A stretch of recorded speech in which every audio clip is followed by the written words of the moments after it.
Well, tonight it appears that a possible summit between President Trump and Russian leader Vladimir Putin is off the table for now. The president says that a meeting right now might be a waste of his time.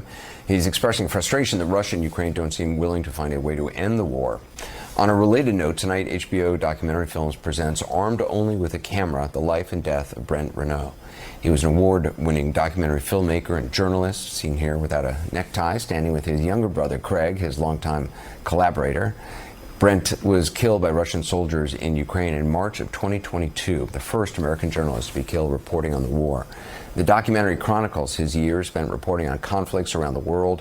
It was created by Craig Renaud and Juan Arredondo, a photojournalist wounded in the attack that took Brent's life. We'll meet them in a moment, but first here's a clip from the film.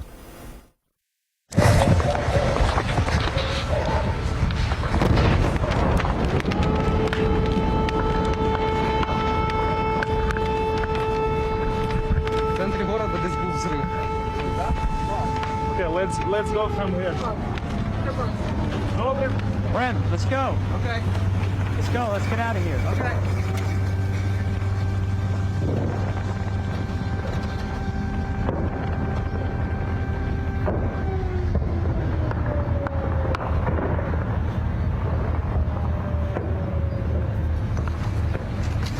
Soldiers over there. Craig Renaud and Juan Arredondo join me now. Thank you both for being with us, and Craig, I'm so sorry for your loss, and Juan as well. What was it that drove your brother to the farthest reaches of the planet to cover, man's inhumanity to man?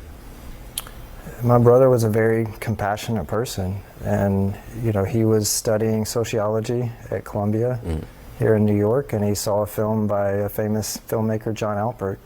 And the next day went down to DCTV where John works and begged for an internship. Really? Wow. And within 2 weeks he called me and said, you should come to New York, and I followed him here. And we spent the next 7 years working as John's editors, and then 9/11 happened and we started going with John Alpert to war zones. Wow. And Juan, you and I spoke in 2022. You were in the hospital, you'd come back. You had 13 operations. Correct. And what do you remember about working with Brent?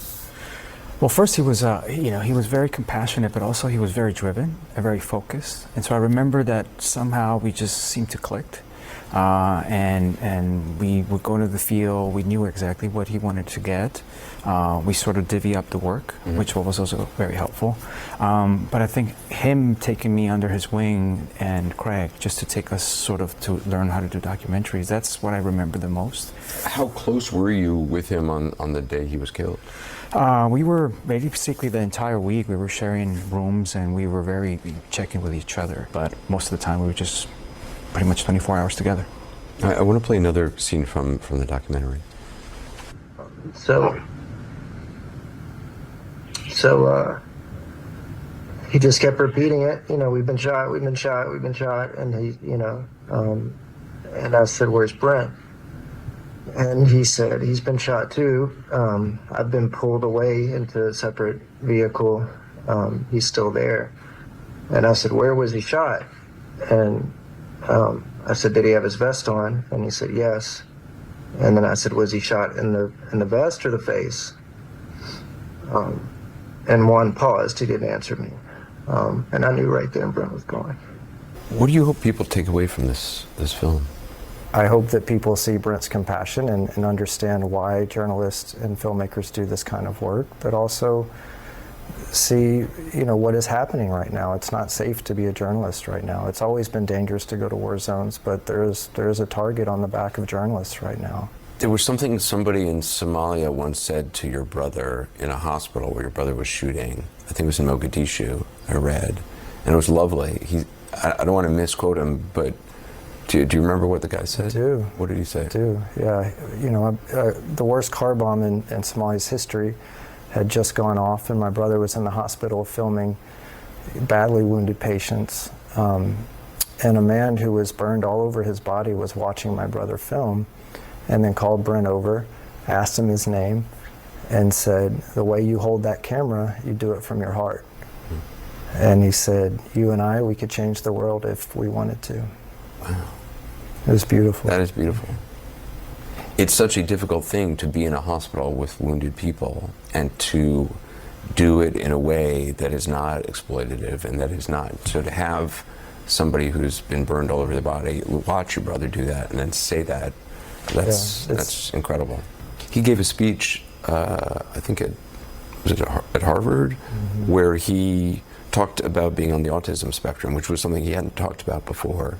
And I find it so interesting that I think I read an interview in which you said he could have intense focus in a war zone, which you absolutely need to do this kind of work, and be calm, at least visibly calm, or suppress everything. But in a party in Brooklyn, he would be full of anxiety, which I completely understand 100%. But I think that it's such an interesting dichotomy. Yeah, and that was Brent. You know, he was such a tender person and very, very intense, very quiet. You would not know about the experiences he's been through because he wouldn't talk about it. He would not come home from the front lines and be braggadocious about the things that he had seen. He just was about the work and telling people stories. Well, the film is beautiful that you've made. Thank you so much. Thank you. Appreciate it. Again, the HBO original documentary short Armed Only with a Camera debuts tonight on HBO and HBO Max. Craig Renaud and Juan Arendado, thank you.